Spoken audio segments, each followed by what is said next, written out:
নিজের ভাই ভোলু আর তার স্ত্রী রম্ভার বাড়িতেই থাকত। ভোলুর এখন নতুন নতুন বিয়ে হয়েছিল আর রম্ভা খুবই দুষ্টু আর চালাক স্বভাবের ছিল। একদিন রম্ভা ভোলুকে একা একা কিছু বলছিল। আরে শোনো, এরকম কতদিন চলবে গো? কি বলতে চাও রমা তুমি? তোমার তো কিছু বুঝতেই পারছি না গো। থাক, ছেড়ে দাও তুমি। আরে বলোই না, তোমার জন্য আমি সব কিছু করতে পারি জানো তো রম্ভা। আচ্ছা, কিছু? হ্যাঁ বাবা, হ্যাঁ। তাহলে নিজের বোনের কিছু একটা করো। আমাকে কি এইখানে বিয়ে করে এই জন্য এনেছিলে যে তোমার বোনের চাকরানি করব? আরে রম্ভা, কিন্তু গুড়িয়া দিদি তোমার থেকে বেশি কাজ করে তো। ভোলু রম্ভার রাগ দেখে তার কানে গিয়ে আস্তে আস্তে বলে ওঠে, তুমি হয়তো এইটা এখনো পর্যন্ত জানোই না, কিন্তু আমার বাবা অর্ধেক সম্পত্তি গুড়িয়ার নামে করে রেখেছে। ওরাই মনে করেছিলেন যে গুড়িয়াকে দত্তক নিয়েছে, তাই ও ভাগ পাবে না, পরে সমস্যা হবে। সেই জন্য জমি আর সম্পত্তি আগে থেকেই ভাগ করে দেওয়া হয়েছিল। তাই অর্ধেক সংসার তো দিদিই চালাচ্ছে।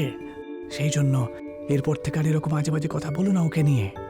দেখো, তুমি এক্ষুনি বলেছিলে যে তুমি যা কিছু করবে আমার জন্য, তাই না? হ্যাঁ, সেটা তো বলেইছিলাম। বলো কি লাগবে তোমার, বলো। ঠিক আছে, বলছি। রম্ভা ভোলুর কানে কিছু একটা বলে আর ভোলু খুব আশ্চর্য হয়। রম্ভা একটা ছোট্ট হাসি দেয় আর ভোলু চিন্তায় ডুবে যায়। কিছুক্ষণ পর ভোলু আর রম্ভা গুড়িয়ার রুমে যায়। গুড়িয়া পেঁয়াজ কাটছিল। রম্ভা হাসতে হাসতে বলে, দাও না দিদি, আমি কেটে দিচ্ছি। আরে না না, কোনো ব্যাপার না, আমি কেটে নেব। কি হয়েছে? আজকাল খুব খুশি মনে হচ্ছে রম্ভা। আসলে দিদি, আমি না একটা নতুন ব্যবসার কথা ভাবছিলাম। রম্ভার বাবাও শহরে রয়েছে। উনি বলছিলেন যে যদি আমি পুঁজি জমা করতে পারি তাহলে উনি আমাকে একটু সাহায্য করতে পারবেন।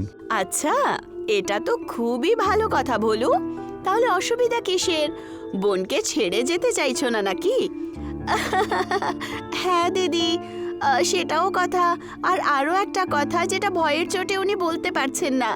তুমি বললে আমি বলবো? গুড়িয়া ভোলুর অস্থির চেহারা দেখে আর রম্ভাকে জিজ্ঞাসা করে, আরে অসুবিধেটা কি? তুমিই বলো রম্ভা। অসুবিধে হলো যে ওনার কাছে একটুও টাকা পয়সা জমা হচ্ছে না দিদি। উনি ভাবলেন উনি নিজের জমি বিক্রি করে পূরণ করে নেবেন, কিন্তু এটাও হলো না। আচ্ছা, তাহলে কত টাকা কম পড়ছে? এখন পর্যন্ত শুধু অর্ধেকটাই টাকা জমা হয়েছে। আমার নামেও বাবা ততটুকুই জমিন রেখেছেন। ওনার বানানো জমিন বিক্রি করতে তো আমি চাই না, কিন্তু যদি ভোলুর কাজে আসে তাহলে আমার কোনো অসুবিধে নেই। রম্ভা সফল হওয়ার কারণে হাসতে শুরু করে আর দুজন স্বামী স্ত্রী গুড়িয়ার সাইন নিয়ে কিছুদিনের মধ্যেই সমস্ত জমিন বিক্রি করে দেয়। এক সপ্তাহ কেটে যায় আর আজ সবাই ট্রেনে বসে শহরের জন্য বেরিয়ে পড়ে। শহর তো আমি আজ পর্যন্ত যাইনি, ব্যাস বাবা বলতেন যে কোনোদিন নিয়ে যাবেন। হ্যাঁ দিদি, সেই জন্যই তো আমি শহরে যাব। এইভাবে বাবার কথাটাও পূরণ হয়ে যাবে। তুমি আমাকে নিজের সাথে এনে খুব ভালো করেছো ভোলু। আমাকে একা থাকতে দাওনি, খুব ভালো কথা।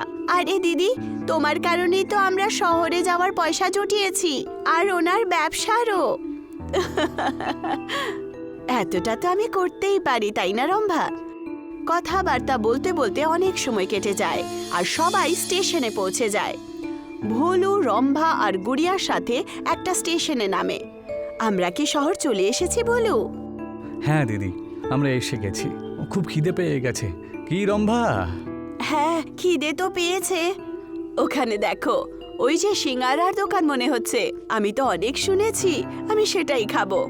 হ্যাঁ ঠিক আছে, আপনি লাইনে দাঁড়ান আর সিঙ্গারা কিনে আনুন। ঠিক আছে, যেমনটা তুমি বলো।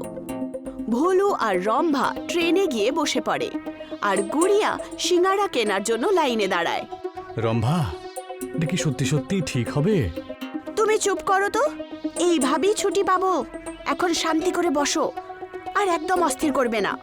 আসলে রম্ভা আর ভোলু গুড়িয়াকে ওখানেই ছেড়ে থাকার প্ল্যান করছিল, কারণ পয়সা পাওয়ার পর গুড়িয়া ওদেরকে বোঝ ভাবত। কিছুক্ষণের মধ্যেই ট্রেন চলে যায় আর গুড়িয়া সিঙ্গারা নিয়ে তাদের দুজনের ফেরার অপেক্ষায় ছিল। জানি না দুজন কখন আসবে, সিঙ্গারাও ঠান্ডা হয়ে যাবে। কোনো ব্যাপার না, আসুক ভোলু, আজ খুব বকবো ওকে। বেচারি গুড়িয়া, যে ছোট্টবেলা থেকে ভোলুকে এতটা ভালোবেসেছে। ভোলু তার সৎ ভাই ছিল না, তা সত্ত্বেও আজ ভোলু তাকে রেলওয়ে স্টেশনে একা ছেড়ে দেয়। অনেকক্ষণ কেটে যায় আর এখন রাত হয়ে যায়। গুড়িয়া ভয়ের চোটে ওঠে আর পাশে দাঁড়িয়ে থাকা স্টেশন মাস্টারকে বলে, আরে মাস্টারজি, আমার সাথে আমার ভাই আর বৌদি এসেছিল। আমি অনেকক্ষণ ধরে ওদের জন্য অপেক্ষা করছি, কিন্তু ওরা ফিরলোই না। আচ্ছা মা, এখানে তো এরকম কোনো ঘটনা এখানে ঘটেইনি। আর আমার বলতে খুব খারাপই লাগছে, কিন্তু মনে হচ্ছে ওরা দুজন তোমাকে একা ছেড়ে দিয়ে চলে গেছে এখান থেকে। না না, এরকমটা হতে পারে না। আমার ভোলু কখনো এরকম করবে না। তার জন্য আমি এই সিঙ্গারা কিনে রেখেছি, আর ও এখন পর্যন্ত আসেনি। মা, আমি অনেক বছর ধরে এইখানকার স্টেশন মাস্টার, জানো তো। আর আমি এরকম অনেক ঘটনা দেখেছি।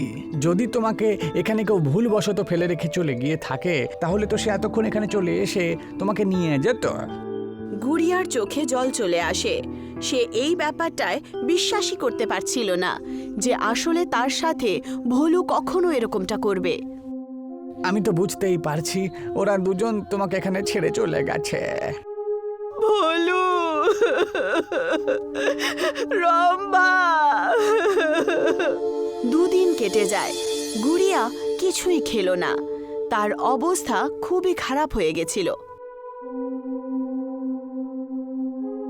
স্টেশন মাস্টার তার এই অবস্থা দেখে তার জন্য ভেলপুরি নিয়ে আসে। মা, তোমার বয়সেই আমার মেয়ে আজকের হতো, জানো তো, যাকে ছোটবেলায় হারিয়ে ফেলেছিলাম। তোমার এই কষ্ট আমি দেখতে পাচ্ছি না। তুমি এক কাজ করো, আমার বাড়ি চলো। আর এই নাও, খুব সুন্দর জিনিস নিয়ে এসেছি, একবার খেয়ে দেখো না। আমার ইচ্ছে নেই মাস্টারজি, আমি কিছুই বুঝতে পারছি না। আচ্ছা ঠিক আছে, সামান্য একটু খাও না। আমার গিন্নি খুব ভালো ভালো রান্না করেন তো। এখানে স্টেশনে বসে থাকাটা কিন্তু তোমার শরীরের জন্য একেবারেই ভালো নয়। গুড়িয়ার চোখ এখন জলে ভেজা, আর সে কিছুই বুঝতে পারছিল না। আর সে যেই মাত্র ভেলপুরি খায়, তার মন একটু ভালো হয়। ভালো। চলো বা চলো, এখন বাড়ি চলো। আমি আমার বউকে আগেই তো বলে রেখেছিলাম ও যেন তোমার জন্য কিছু বানিয়ে রাখে। গুড়িয়া স্টেশন মাস্টারের বাড়িতে যায়। সে ওনার সাথে আর ওনার বউকে বলে, আমি এটা চাই না যে আমি রোজ এই বাড়িতে বিনা কিছু পয়সা দিয়ে খেতে থাকি। আমাকে কিছু কাজ দিয়ে দিন মাস্টারজি। মা, স্টেশনে আমার একটা দোকান আছে, তুমি ওটা নিজের মতন ব্যবহার করো। আর যা তৈরি করে বিক্রি করতে চাও বিক্রি করো। হ্যাঁ সোনা, আমিও তোমার সাহায্য করব দোকানে। দিনের বেলা এমনিতেও আমার কোনো কাজ থাকে না, আর বাড়িতে একাও থাকি। আমার খুব খারাপ লাগছিল, কিন্তু সেই ভেলপুরি খেয়ে আমার মন ঠিক হয়ে গেল। আমিও সেটাই বানাবো। ঠিক আছে সোনা, আমরা দুজনের পুরো স্বাদ তোমাদের সাথে আছে। কিছুদিন কেটে গেছিল আর গুড়িয়ার দোকান ভালোই চলছিল। গুড়িয়া এখন ভেলপুরি নতুন ভাবে বানাচ্ছিল, চাটনিগুলোকে মিলিয়ে। আসুন, চাটনি ভেলপুরি খান। টক মিষ্টি যেরকম চান সেরকমই পাবেন। লোকেরা লাইন লাগিয়ে দাঁড়িয়েছিল। কিছুদিন হয়েছিল, কিন্তু ভেলপুরির দোকান খুব ভালো চলছিল। আর স্টেশন মাস্টার আসেন। এই তো কদিন মাত্র হলো, আর তোমার দোকান তো বেশ ভালোই চলছে মা। এইভাবেই যেন চলতে থাকে না, তাহলে তুমি বড় ব্যবসায়ী হয়ে যাবে কিন্তু। তুমিও না বাবা। বাবা, এটা শুনে স্টেশন মাস্টারের চোখে জল চলে আসে। আর ওনার মনে হলো গুড়িয়া ওনাকে নিজের মাতা পিতার ভাবে মেনে নিয়েছে। তুই এখন আমাদেরই মেয়ে। যাই হোক না কেন, আমরা তোর সাথে সব সময় থাকবো। আপনারা দুজন এরকম সময়ে মা বাবার রূপে এসেছেন যখন আমার সাহারার সবচেয়ে বেশি দরকার ছিল। আপনারা আমার জন্য ভগবানের থেকে কম নন। অনেক মাস কেটে যায়, আর এখন গুড়িয়ার 3টে দোকান হয়ে গেছিল সেই স্টেশনেই। আর আজ অনেক মাস পর একটা খুবই ভালো ঘটনা হয়। ভোলু আর রম্ভা গুড়িয়ার দোকানে আসে। একটা ফুচকা দেবে তো? আরে ভোলু, তুই?